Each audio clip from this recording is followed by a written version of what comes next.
Hi, everyone, and welcome to episode 9 of the Ethnically podcast. And we've been grinding out a lot of episodes recently, and it's amazing to keep up the episodes. Today, I'm joined by Nathan Addai, who is a specialist in creating short 2D animations, creative use sessions, and mentoring. And he's also a freelancer for marketing services. He has taken a lot of projects on, and he's created a lot of short films for the likes of the BBC. And he's won numerous creative and entrepreneurial awards, including Derby's Mainframe Awards, British Animation Awards, and featured in BFI Future Film Festival. He is also the founder of Mental Roots, a growing multimedia brand incorporating works of animation and podcasting to highlight various young Black experiences in mental health. The first Mental Roots animation was commissioned by Rural Media and released by the BBC. So that's Nathan. Nathan, do you want to say hi to our audience? Yeah, hello everyone. Hope you're doing well. And yeah, welcome to the Ethnically podcast. Yeah, looking forward to our conversation. Yeah, no, it's really interesting. I know, well, someone that I knew, well, we have a mutual connection, Sophie, who introduced me to you actually. Yeah, no, really interested to get to know you a bit better. And your profile looks amazing. Like I was just looking at what you're doing and it's, wow, this is crazy. So yeah, just looking forward to getting into the conversation. So without further ado, Nathan, if you could tell me a bit about your background and what kind of inspired you to work in animation design, what was that thing that really inspired you to get into that industry? Yeah, you all said it there in my profile where I'm at. So I am the founder of Mental Roots, which is a multimedia brand through which I do workshops. And I've obviously started by that initial Mental Roots animation, which the initial focus is highlighting Black experiences in regards to mental being and identity. And yeah, just from that, I just feel compelled to make work that not only looks good, but also does good. So that's like a little slogan that I do my work by. And in terms of my personal journey with animation, I've been on other pod where I've shared this story, but yeah, in summary, just growing up when I was little, growing up in South London, and just, yeah, even then, I loved drawing, I loved expressing myself creatively, and watching cartoons on TV would be an escapism. It would open up my because I always had a vivid imagination. So through animation, even when I was little, I didn't think I would work in animation necessarily, but I just knew I liked drawing and that whatever I do in my future, I, I would hope it would be able to be creative in some way. And yeah, in secondary school was when I thought a bit more about animation. Again, I didn't know anything about the animation production process or what specific jobs there are within the industry, but that's when I started thinking maybe I could work within the media side of things because I did media studies at GCSE. So I'd say, yeah, around GCSEs and A levels was when I really started to think about the intersection of fine arts and media, and animation represented that intersection. Yeah, long story short, I did a foundation diploma in design and media at Ravensbourne, which is an arts university. And at the time, by this time, throughout my teenage years and early adulthood, me and my family, we were living in Essex. So I would commute from there to Ravensbourne for the diploma year, just to have my first exposure to the Adobe software and just start playing around with animation and looking at film and all of that stuff. So very free flowing creative environment, which was very different from the more academic experience I had in sixth form. And so, yeah, from then on, doing that animation degree first year at Ravensbourne, and then with my family moving to Derby in 2018, which was when I transitioned from year one to year two of my degree. So yeah, I just carried on year two onwards in Derby Uni, graduated from there. Now, my final year of my degree was 2019 to 2020. So obviously very interesting year to try and finish a degree. But by God's grace, I was able to still get out with the first, whilst also being selected for the commission to make that first Mental Roots animation as well. So there was a lot of overlapping projects and life transitions during that pandemic period. Did a 1 year master's in visual communication, which I used to develop the kind of Mental Roots brand. And for my final piece for my master's, which I graduated from in 2021, the final piece for that was the sequel to the initial Mental Roots animation. So that sequel is an animated documentary called Black Female Living, which you can also check out on the Mental Roots YouTube channel, as well as the first film and the podcast and everything else. Yeah, that's my journey, really. I've always liked cartoons, and throughout my degree and Mental Roots as well, I started thinking about how I could use animation to just improve media representation for the Black community. Because British animation generally is quite niche. Yeah. And even within that, there's pretty much been no mainstream representation of Black British culture in animation, in British animation.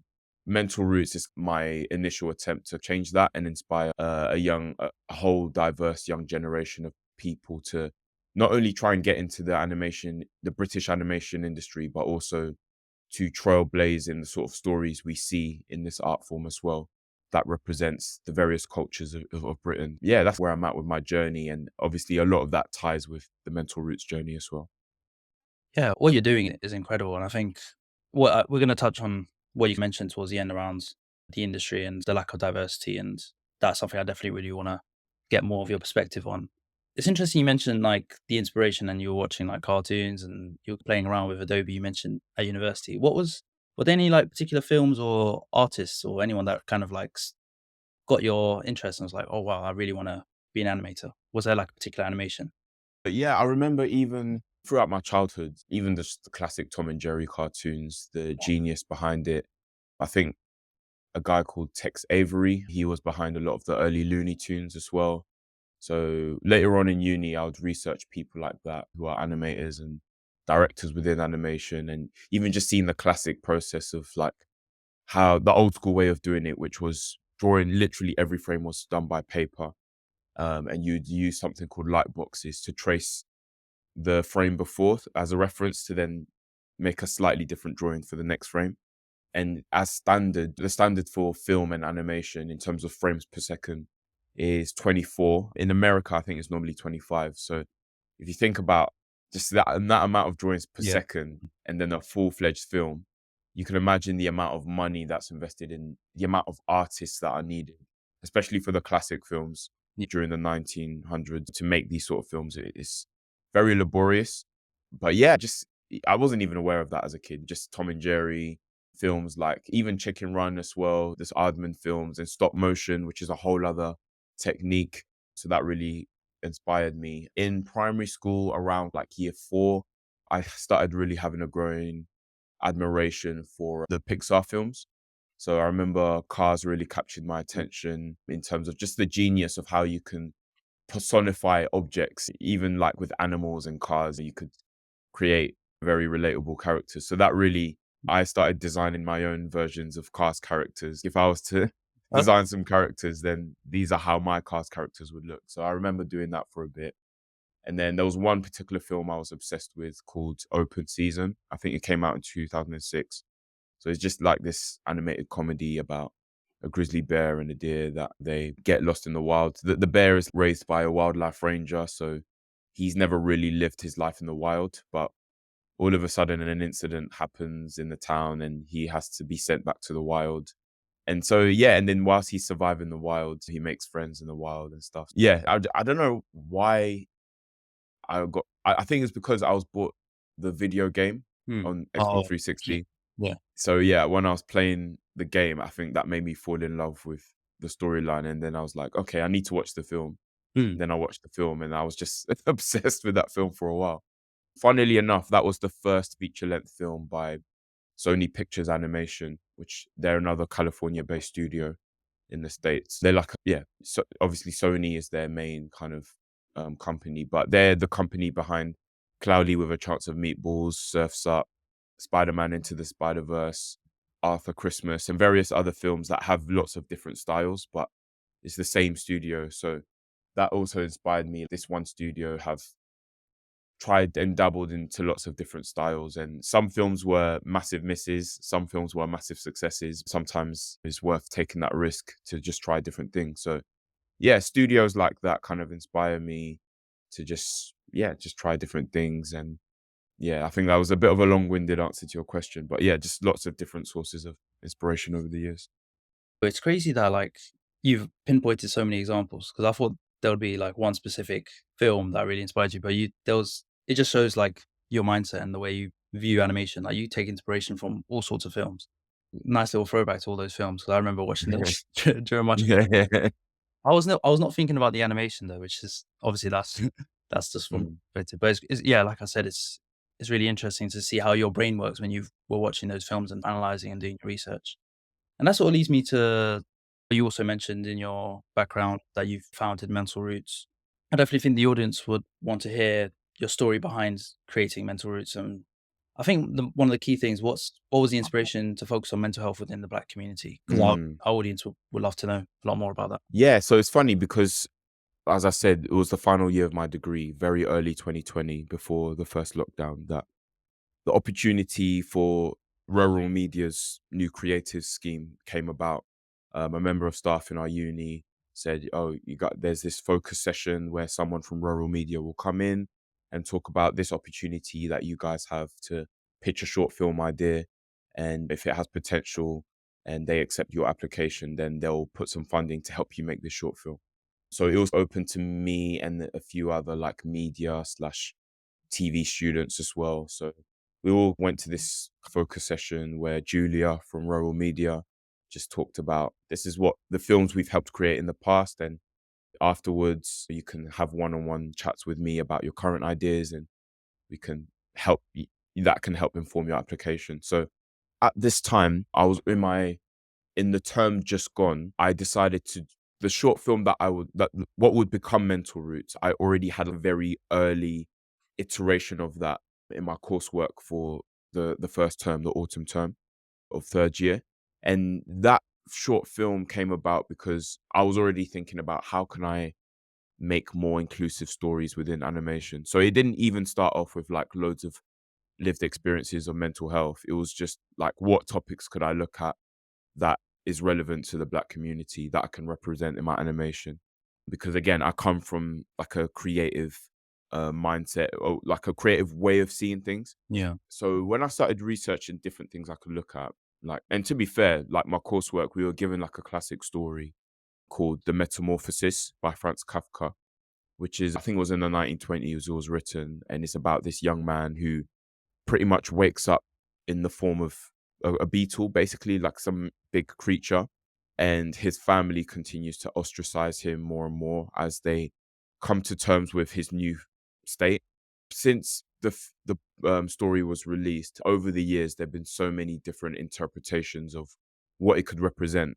So even this beastly like form that this young man wakes up in, lots of people have said it could represent a certain condition or a certain state of mind or whatnot. So my interpretation was, okay, reading this story, there's a lot of themes I can see in terms of growing up in a marginalized community, maybe growing up poor, and especially in the Black community or minority ethnic communities. As a young man growing up, there's that extra pressure to grow up quickly and to provide for the family. So that was like a representation I could see in the story. And I thought, okay, if I could show that in an animated form, that would be pretty cool. But I want to inform this with like real world stats. And it made me, even then, like I had heard of the term mental health because around this time, this was like late 2019. Obviously, mental health was nowhere near as a viral topic as it is now. But my understanding of mental health was quite limited. I was thinking, okay, I know everyone has mental health in the same way as physical health. Hmm. But even at that time, I knew that for me anyway, I've had a many years journey of navigating burnout. And because I've always had a pretty strong work ethic, but throughout my school years and sixth form and start of uni, I noticed that I would spend a long time on projects and it felt like my social life wasn't as as fun or full on as a lot of my peers. Yeah. And I think a lot growing up, I've always had this sense of you need to work twice as hard as your white peers. And maybe you might relate as well in terms of growing up in an Asian family, the emphasis on working hard. And especially when you're taking a more creative route, there's even more pressure to try and prove not only to your parents and your family, but to yourself as well, that the route you're taking is financially viable Yeah. and that it will help move your family ahead financially out of struggling. You don't want to see, you've seen your parents struggle financially for various reasons and integrating into Western society. So there's that pressure on you as a first or second gen to be like, I've really got to make this work. And so there's been that sense of pressure of just working hard, striving. And I think prior to even working on that project for my coursework, I, from my own lived experience, could feel like, yo, there's a lot of pressure on us as black men, especially to have it all together. If we're not, if there's no, if it's, and that's it, whether we're taking the legal route or the illegal route, like both men in those scenarios have pressure in a way. So I knew already that as a black male, I wanted to make this, using this kind of classic story as a launching pad. Let me just research a bit more into kind of, I already know from my lived experience as black men, we're not always the best at opening up about what we're struggling with and taking a rest from work. But let me find some stats to just justify things a bit more. And I saw some pretty alarming things around being sectioned. I learned what being sectioned is, which is basically being admitted to a mental health ward in a hospital. And of course, growing up, you have all these stereotypes of it's just crazy, weird people that go there. But then I looked at David Harewood. I don't know if you've heard of him. He's a black British actor. He is featured in Homeland, if you've heard of that drama, American drama. And even his story is interesting because he came up around the 90s, early 2000s era of acting. And when you read his book, actually, I Don't Belong Here, he goes into detail about his mental health breakdown when he had psychosis, which is basically psychosis, I think, is a broader label for the condition of someone losing touch with reality. So having hallucinations and hearing things and seeing things that in real life aren't there. But he had a psychotic episode in his young adulthood, around the time when he was really starting to break out into his acting career. And watching his documentary, I watched it on demand, which is Psychosis and Me. You hear about the racism he experienced within the mental health thing. And I already knew about police brutality and how authorities see black men as a threat. And historically, that in a way was seen in his experience of being heavily tranquilized when he was looking back through the documents of the hospital where he was sectioned. Like, it broke his heart, like the heavy doses of tranquilization he had, which in the words of one of the professionals, could take out a horse, because it was just like, again, black men seen as a threat. So let's just heavily sedate him and section him, and even the treatment he had. So that made me realize, okay, there's an institutional problem that needs to be addressed when looking at how black people receive mental health treatment within the UK. And then also looking at it from a black community standpoint, I'm thinking, why are we waiting until crisis point to allow Mm. these more heavy kind of levels of intervention to kick in? Like, why are we having higher rates of severe mental health issues within the UK? I saw a stat that it said black people are around 7 times more likely to develop mental health issues and to be sectioned under the Mental Health Act. And so I thought, okay, so clearly there's a statistical proof that we really need to reframe what ideas on blackness are communicated. Because I'm thinking, because I grew up on hip hop, I grew up on a lot of what is known as black media. And I can tell you now, a lot of negative stereotypes on black identity are perpetuated. And these ideas on what it means to be black and what it means to be a black male, especially, is not helping black men open up at an earlier intervention stage, if that makes sense. Yeah, no, definitely. Thinking, how can we make vulnerability and a healthy idea of black masculinity, how can we make that more popular in the media? So that was really what kind of sparked working on that initial Mental Roots animation, was like, yeah, we need to make vulnerability cool again. Yeah. Another big thing I haven't mentioned yet is my faith as well. I'm sure you might know people from an African or Caribbean background where Christian values are very much dominant. And I grew up in a very Christian household. I'm fortunate to say, like, my faith has become my own as well. So it's not just something I was taught to, but around my early teenage years, I came to a much more sound understanding, personal understanding of who Jesus Christ was and who he is, and understanding the value of accepting him as my Lord and Savior. And I think even around the time where I really had better understanding of that in my early teens, I started to go to like Christian youth camps and stuff, and I would see other Christian creatives from diverse backgrounds using rap and spoken word and different forms of creativity to share about their faith journeys and their identity journeys. So that even then, that inspired me throughout my secondary school years to just generally use creative expression to communicate positive messages. Yeah. Where even I would start writing rap lyrics during school that didn't have any swearing in it and that had a wholesome message of, yo, like, you don't need to have the chains and the jewelry to feel like somebody. So pretty much countercultural messages.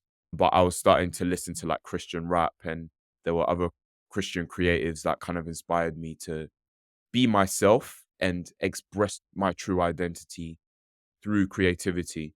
So fast forward now, thinking about mental roots, I'm thinking this is just like another phase in how I feel God is using me to use creativity to have a positive impact. But the difference is something a lot more culturally specific. And I feel like me developing the Mental Roots brand is me using the gift that God has given me to have a positive impact on the culture that I come from.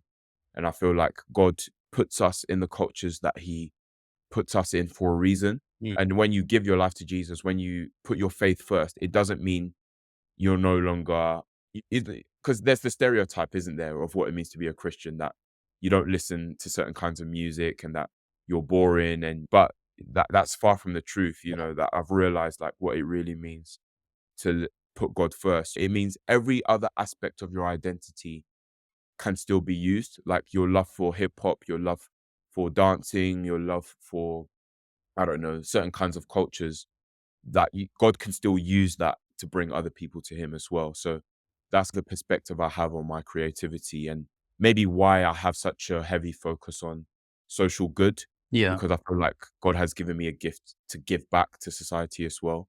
So that's how my worldview informs what I do. Yeah.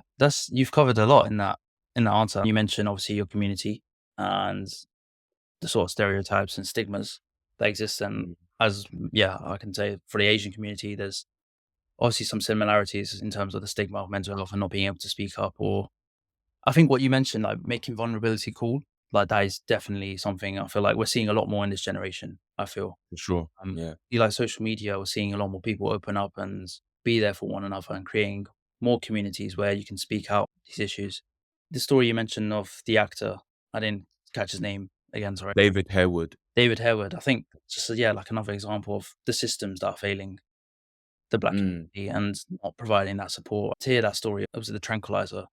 Thought, yeah, yeah, That's horrible." I mean, yeah, yeah. yeah, and I feel like some of these stuff are still going on, which is obviously horrible. But I feel like Mm, what you're doing and the work you're doing to inspire others and get people talking about mental health in the community is really powerful. You touched on it actually. One of my questions was going to be, you mentioned spirituality and mm, um, how important that is. We had another guest a few episodes ago talk about spirituality and the role that it plays in his values and why he does the mm, work that he does. So it was really interesting hearing you speak about Christianity and mm. how important those values are in making Yeah, sure yeah. you're sending a positive message. So actually, my question was going to be, why is social impact relevant to your work, and why do you see the form of animation and podcasting important in Yeah. in in creating that social purpose, if that makes sense? So I feel like, yeah, the social responsibility aspect of creativity, I think, yeah. So like I've said, there's that essential faith aspect of, I want to empower people to also use their God-given creativity. And so, yeah, it's just, I want morally uplifting messages. Sorry, my camera's just gone That's fuzzy. Hopefully it'll come back. But yeah, and then I think also from an equality standpoint, I feel like one word to describe me as a person is a bridge builder. And I almost feel how there's certain aspects of your identity you feel like you're just put in situations where that aspect of your identity comes out. So mm, even my life, like I've lived in different places, grew up in South London, like near Brixton. And then for a year, I schooled in Ghana, which is the country I'm from, moving to Essex, which was a lot more predominantly white than yeah, where I lived in South London. And even parts of Essex, there's one certain parts like Redbridge and near Dagenham where it's a lot more Asian. Yeah, that's like And I'm from actually. oh, really? Oh, Yes. that's mad. So yeah, I remember like year six, because my mum's a teacher as well, so she taught in a predominantly Asian school, and that was also nice going to that school and having a wider exposure to different parts of South Asia and different religions, different traditions, languages that are spoken.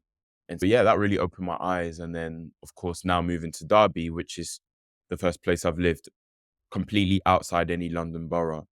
And obviously, yeah, living in the Midlands, seeing what ethnic minorities are like outside of London. Because again, when you look at the media and Black British representation is very much London focused.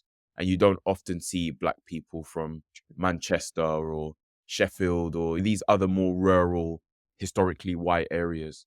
And there's the stereotype that basically the further up north you go, then it's just all countryside and no city life, Mm. which is very much far from the truth. Living in the Midlands, learning more about Birmingham, learning more about Nottingham and different places, and realizing, oh, there's a growing multicultural scene in these places as well.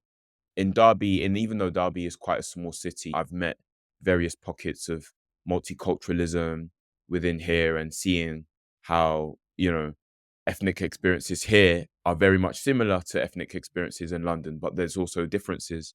So all of that is to say, over the years in my life, I've just found myself put into situations where I've had to learn to adapt to different cultures and different ways of seeing the world.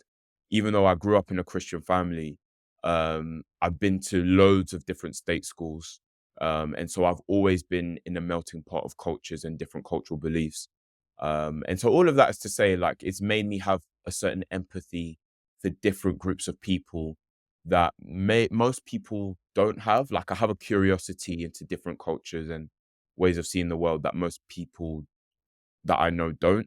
And that's a gift. I think this double-sided thing to that is that on one hand, there's always been a part of me that feels like I don't fully fit in. Yes, I like hip hop, but I also love Christianity. I also love worship music. I also like some indie music as well. I have some white friends who they have a certain perspective on the world, and I draw inspiration from them in terms of the beauty of being in nature and as well as being in the city. All of that is to say, I like to create things that bridge cultural and ethnic and generational barriers.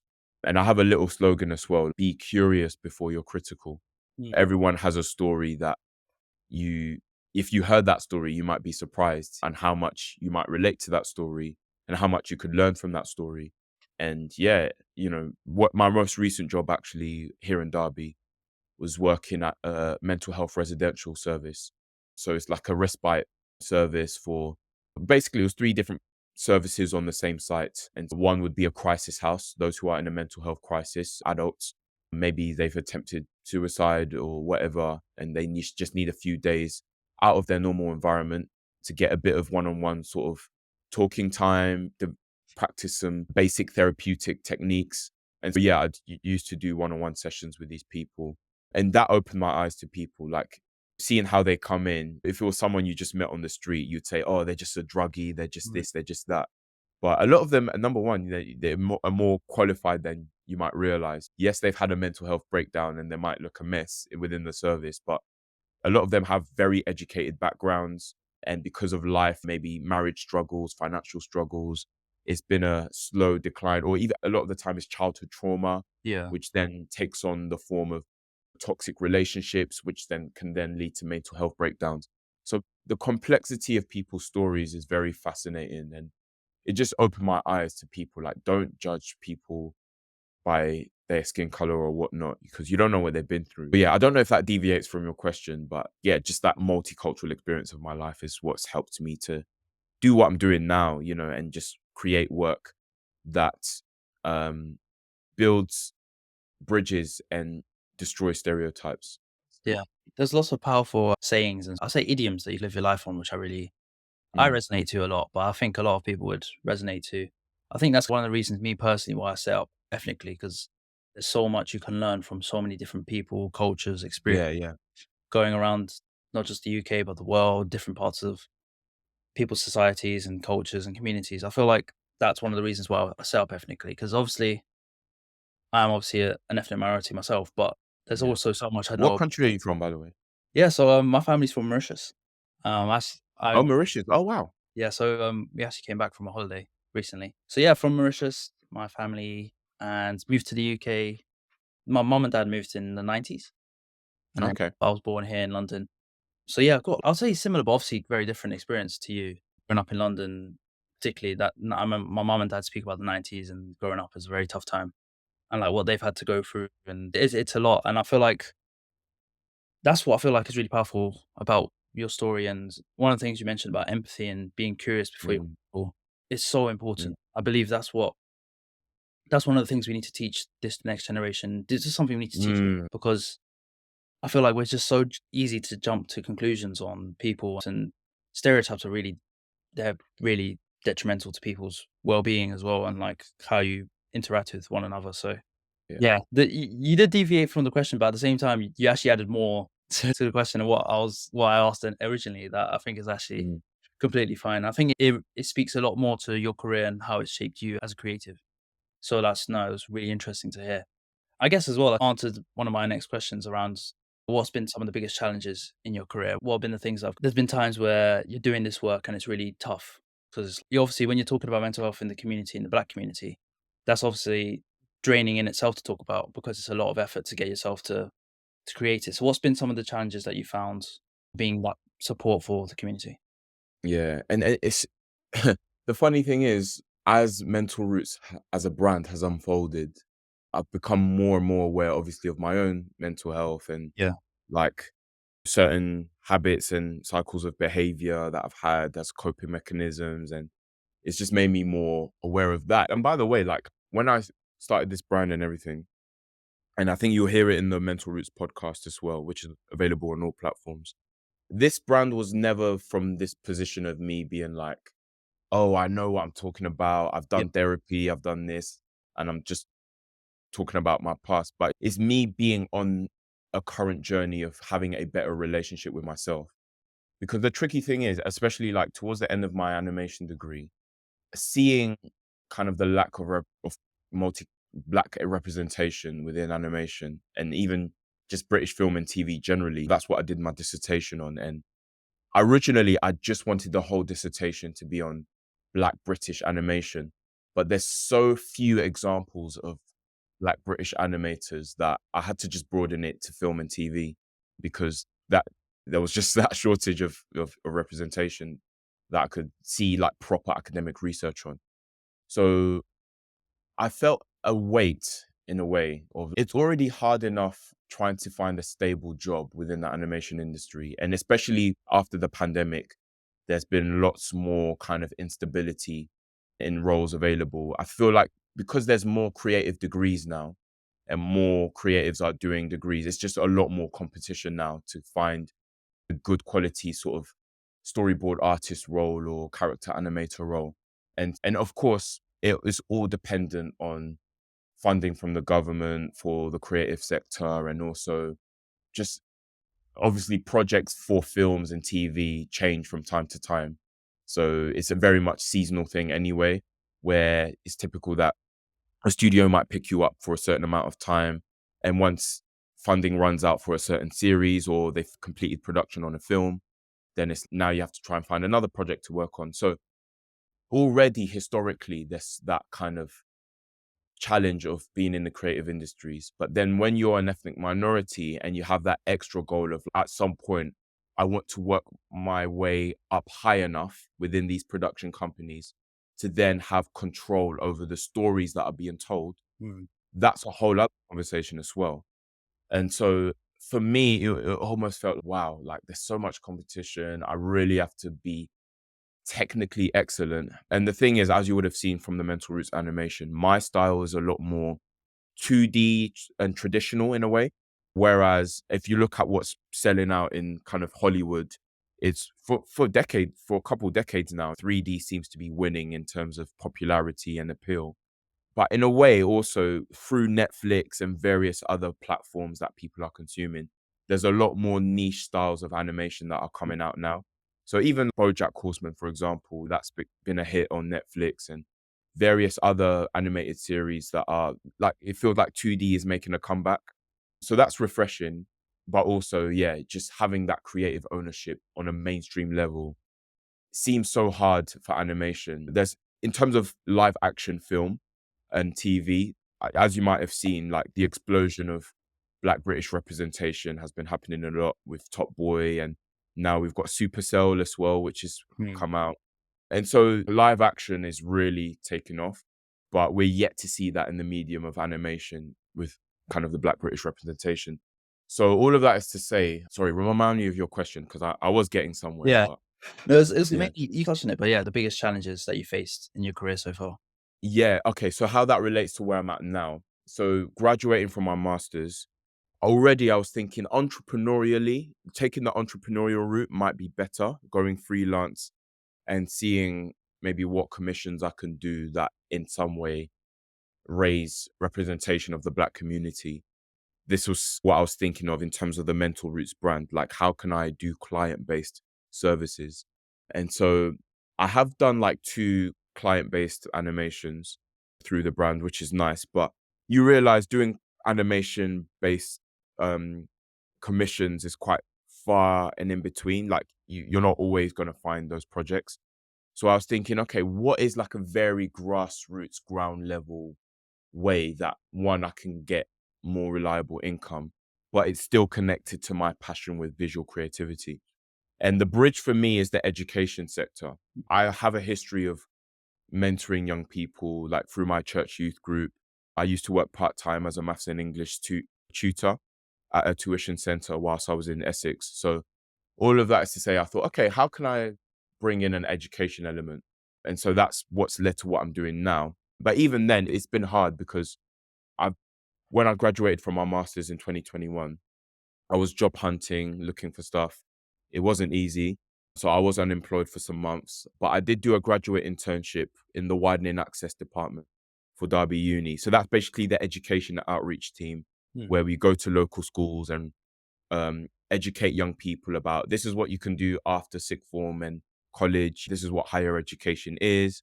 Myth busting around uni. Uni probably isn't what you think it is. It's not just purely academic. There's various degrees you can do, all of that stuff. And within that graduate internship, I got to make my own animation taster session. And so that in a way made me aware of, yo, in schools, they have no exposure to what animation is. And so I got to kind of address misconceptions around that and raise aspirations for creative courses moving forward. And so, yeah, did that for about 7 months in 2022. Another long period of being unemployed, looking for work, but then also working on the brand. I'm starting to get mentorship on how I could start to monetize the brand. What sort of services could I provide? And then, yeah, from January of 2023 to February of 2024, this year, I was working as a recovery worker at that mental health recovery place that I was talking about.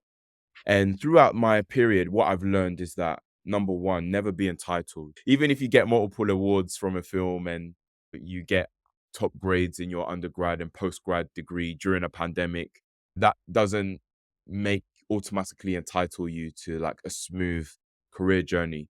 And when you graduate from uni, it's just as much about what you unlearn as much as what you're learning, Mm. because what in school you're taught to just find yourself and your creative identity and all of these different things, but then you have to become part of the system. When you come out, you have to just give the employer what they want. Not every employer wants to hear your hopes and dreams and ambitions. As harsh as that is, it's about that reality check of just be of service, serve, and what you learn even from a 20 grand a year job could really set you up for your future. So it doesn't matter what pay grade, and be prepared to learn from people who are not anywhere near as qualified as you on paper, Mm. but they might have a lot more life experience. So even working as a recovery worker, it was a very diverse team that I got to work from, and diverse in terms of like life experience, academic experience. So throughout my journey so far, I've just learned to just um is that tension of, you don't want to settle too much. You still want to have a dream and have hopes, but don't be too picky on what jobs you pick up in order to get there. If you have to work in McDonald's for some time, that's better than just refusing jobs, but you're struggling to pay the bills. Just be willing to just start from the ground up. And as you're working full time, be disciplined with your time. Like maybe in the weekends, you dedicate this amount of time to working on your dream or your ambition. I'd say in this day and age, being an entrepreneur, there's a lot more reasons now to be an entrepreneur than maybe there was many years ago. It's become a lot more competitive. You've got social media on your side. So even if there's an interest you have that you don't feel like you don't have that much qualification behind, you can easily do qualifications online, courses to teach you certain skills that are in demand, and then find, yeah, ways you can build your own money that isn't restricted by a timesheet or answering to an employer. But in order to become a successful entrepreneur, don't underestimate what you can learn from being employed as well. And 100%. so that's something I've learned on my journey. And since mid-Feb, I've mainly been focusing on trying to grow the business. The good thing is I'm still with my parents, so there's not too much pressure to always have lots of money coming in to pay the bills. So it buys me a bit of time to just focus on growing the brand. And I'm working on a package of sessions that I'm gonna sell to schools now. So over these holidays, I've been putting together a brochure of like 10 session blocks that I'll do with schools. And I'll be like, at the end of this session or this block of sessions, hopefully your group of students would have had this outcome and that outcome. So just having something more solid and pricing my workshops as well. I've had a bit of mentorship on that.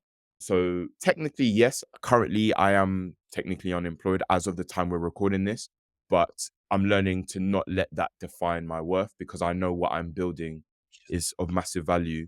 And I'm still job hunting, still doing little bits of work here and there on the side anyway to earn some income. But it's just having that reality check of sometimes you just need to be unemployed for a bit to properly focus on the vision.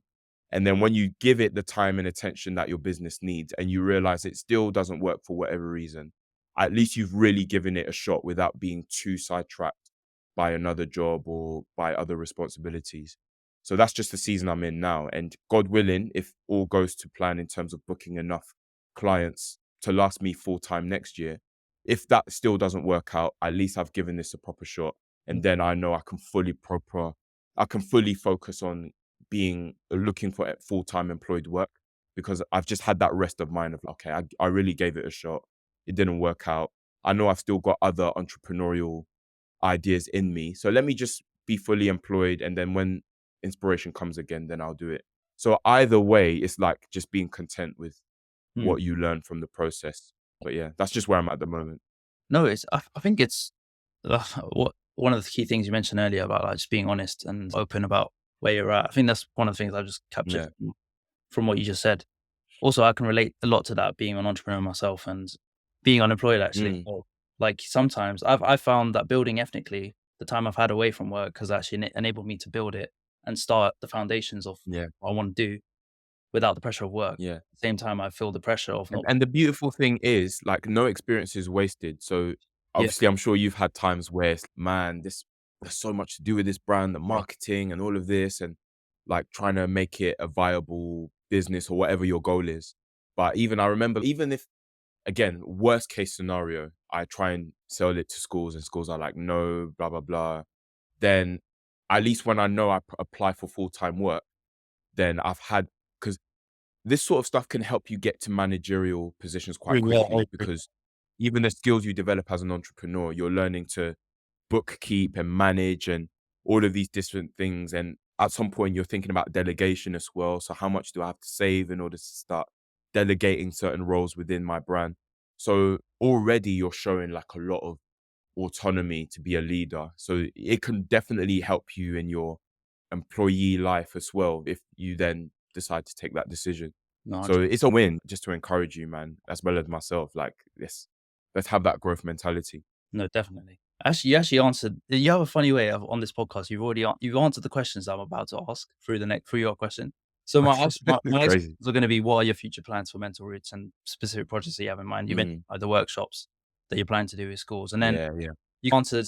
But you've answered, but you also added another bit to the next question, which was around advice that you have for any young creatives, but you've taken that a bit further Mm. as well of announcing Yeah, yeah, as of entrepreneurs. If anything, actually, if anyone, yeah. I definitely think there'll be those that are interested in animation or storytelling or design. Would you have any advice, or creatives in general? Would you have any advice for them, given like Mm. story or inspiration? Yeah, being creative is not defined by what degree you have or even like how technically skilled you are as a drawer. Being technically skilled with fine art skills is definitely a massive help. If you're good at drawing things generally, then it can help you in your sense of design and your ability to learn certain skills like designing on Photoshop or and even software these days, like there are free alternatives to Photoshop as well. And now you've got AI coming out as well. So you've got certain free platforms like I think it's Adobe Portfolio or something like that. There's a free, if you have an Adobe account, like you can have like free AI art made as well. And so you've got different kinds of tools and YouTube and stuff to learn certain software and not, and if you're really struggling financially, which I understand it can be a massive financial barrier, especially for those from diverse ethnic backgrounds. So having the finances to fund getting into the arts, getting into performing art school, for example, can be expensive. Trying to learn animation by yourself can be expensive in terms of getting the high performance computers that you need. A lot of the industry standard software is hundreds, if not thousands of pounds for certain elite stuff. If anything, really, Adobe seems to be the most affordable, best for value packages because you get multiple programs under the Creative Cloud subscription. I think the student discount is like £24 a month, which by most subscription standards is still quite a lot, but it's nothing compared to some other softwares. So I'm still paying about like £24 a month. So yeah, definitely consider the Adobe Suite, but if not, there's free alternatives. There's a software called Krita, which I think is Krita, which is like a free alternative to Photoshop. So you can just try that. Yeah, that's just free apps to just draw stuff and do little animations. You're never too poor or never too anything to not start, if that makes sense. Mm, But yeah, start small, teach yourself, be patient with yourself, and be of service. Like it even the reality is as a creative, you are still a creative even though you work a retail job or do something that maybe you don't want to be doing. Just be humble, learn from the process, and be patient with yourself because it will take time to develop new skills and to get your name out there and be of service as well. If you can find that intersection of, yes, what are your creative passions, but also what are pressing needs in society mm, and what are your own lived experiences and finding that intersection of, okay, maybe I could do graphic design for small startup companies that like maybe they're trying to address a social issue and I want to help with their design or something.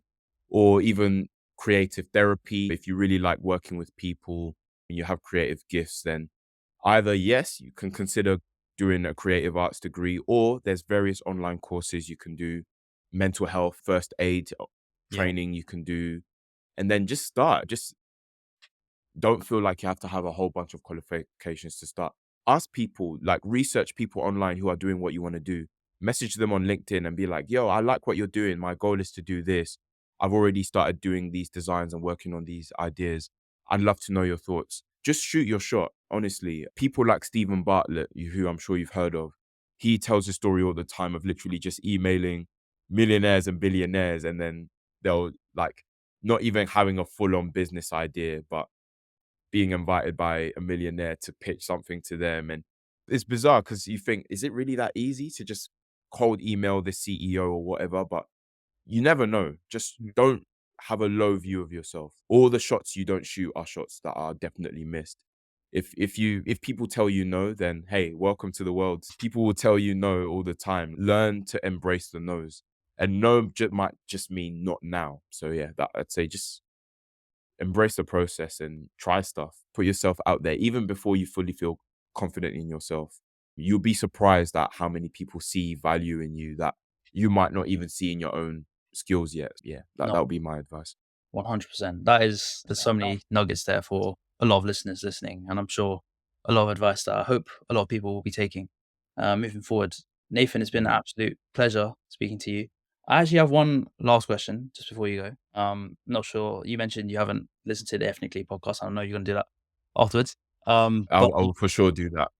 but one of the things I do ask my guests at the end of each episode is to provide a question for the Mhm. next person that I'll be interviewing, and don't know who that Mm. person's going to be yet. But along the themes of ethnically, talking about diversity and inclusion, breaking barriers, Yeah. representation, impact, social impact. What if you had a question that you wanted to ask, or you wanted me to ask someone, like I've asked you today? Mm. What would that question be?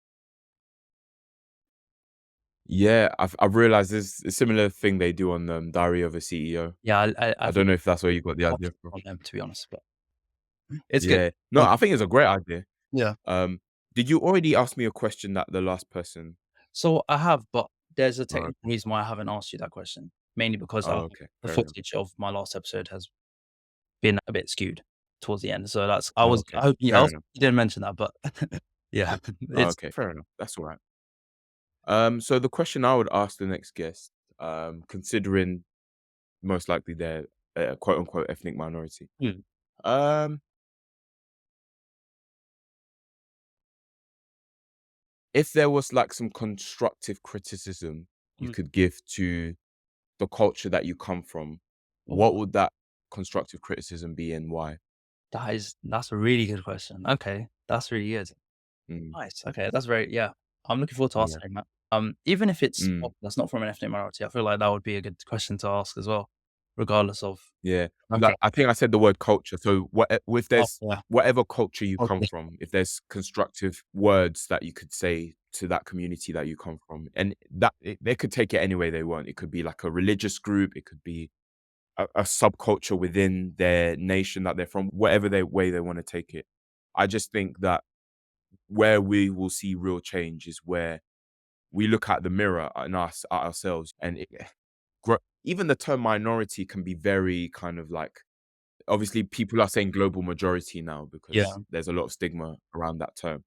It's so important that when I see fellow African, Caribbean, South Asian, etc. people, that the way you define yourself is so important. Mm. Society may label you something, but you have a choice on how you internalize how Western society defines you. Let's take accountability for what we can do in our communities to empower each other as well. So that's the Mm. view I have is, yes, systematic injustice is real, but also we have a responsibility on how we Oh, internalize yeah. that and how we channel that in the music that we make and the films that we make and just the various things that we do. So yeah, that would be my question to the Mm. next guest. No, that's a brilliant question. I'm really annoyed about the fact that the footage towards the end of last episode corrupted, so I couldn't find the question, and I recorded that Uh, before my that's all right. holiday, so I've completely forgotten the question. Mm. These are the things that happen in being an entrepreneur. Things don't go to plan, and you got to adapt. So Yeah, exactly. I've been there, bro. There was one time I did a interview that, yeah, I had it saved, but then I reset my computer and then I completely lost it. oh, And I did tell that guest, sorry, this has mm, happened. Let me know if you want to reschedule. We haven't been able to do another interview, but and even with the podcast, I started doing interviews for season 3, mm, like late 2022. To this day, they haven't been edited or put out, and I've mm, had to message some of them and be like, "Look, with the various facets of the brand, I'm trying to monetize it and stuff. mm, yeah, I'm struggling to find the time to work on the podcast, and also I don't have the funds to pay someone else yet yeah, no, 100%. properly to do it." Mm, I understand the tension of I really want to do this with the brand, and maybe you don't have time or finances or whatnot. So it's a journey, man. I'm there. no, 100%. It's definitely a journey. Nathan, it's been an absolute Mm. pleasure, like I said, to hear your story, and I'm sure everyone listening has taken a lot from what you've had to say. But yeah, make sure to check out Yeah, Mental Roots on all platforms, like you mentioned. I'll definitely add yeah, a and a link to where you can check Nathan's podcast, Mental yeah. Roots podcast out. Yeah, great to As chat. of the time we're recording this, but sorry, as of the time we're recording this, I'm making the website. So by the time this comes out, I shouldn't think that the website should be done. So the Yeah, address is mentalroots.org. Mental Roots. So I've got the domain, so that's there. nice. So yeah, mentalroots.org, all the social media platforms, YouTube content, podcasts, everything will be on there. So you guys can check out that address if you want to get in touch with me as well through there. Yeah, Maybe if you're a potential client, maybe you work with young people in schools, maybe, or you're the head of an academy, or you're working within a youth organization and you want to explore ways I can do workshops with your young people, especially if you work with a diverse range of ethnicities of young people. That's my core audience. So yeah, you can send me an email or whatever through my website, mentalroots.org. Amazing, amazing. Yes, I'll definitely plug all of your links and social media handles with the episode. But yeah, like I said, Nathan, absolute honor. Mhm. And yeah, thank you everyone for listening. Thank you.